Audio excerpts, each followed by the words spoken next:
দলের কাজ না করলে অঞ্চল সভাপতি থেকে প্রধানদের সরে যাওয়ার নিদান দিলেন বাঁকুড়া জেলা তৃণমূল সভাপতি সাংসদ অরূপ চক্রবর্তী। শনিবার রায়পুর দলের রাজনৈতিক কর্মশালায় বক্তব্য রাখছিলেন তিনি। একই সঙ্গে রায়পুর বিধানসভা এলাকার সবকটি গ্রাম পঞ্চায়েতের প্রধান এই সভায় উপস্থিত না থাকা নিয়েও ক্ষোভ প্রকাশ করেন তিনি। অরূপ বলেন, দলের সভায় আসবেন না, আর কাজ করতে ভালো না লাগলে সেটাও বলবেন। এই অবস্থায় নতুন প্রধান নির্বাচন করা হবে বলেও তিনি ঘোষণা করেন। পরে সাংবাদিক তাকে প্রশ্ন করলে তিনি বলেন, এখনো সিপিআইএম পন্থী কিছু শিক্ষক ও সরকারি কর্মচারী আছেন যারা ভোটার তালিকা তৈরিতে গন্ডগোল করছে। সেই সব ব্যক্তিদের তারা অবিলম্বে খুঁজে বের করবেন বলেও তিনি জানান। কটা অঞ্চল কটা অঞ্চল আপনার বিধানসভায় 16 জন প্রধান দাঁড়ান তো,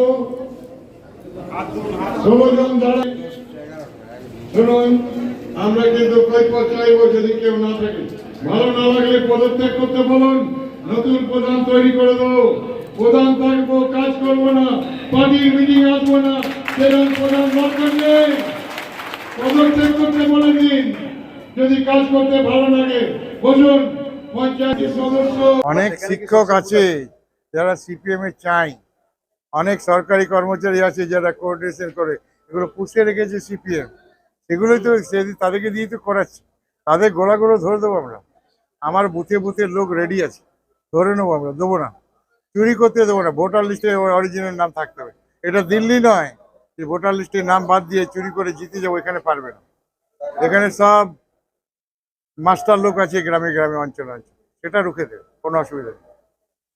তাদের তো যে ব্যক্তিগত যে তথ্য, সেই তথ্য তো আপনারা দলীয় ভাবে কেন নিচ্ছেন? দলের কর্মীরা কাজ করে, তো দল ভোটে দাঁড়ায়। আমি যদি কোনো ভোটারকে সাহায্য না করি, সে ভোট দেবে কেন? নতুন ভোটাররা আমাদের ভোট দেবে, আমি যদি তার ভোটার লিস্টের নামটা তুলে ভোট দেওয়ার অধিকারটা আমি তার এস্টাবলিশ করি।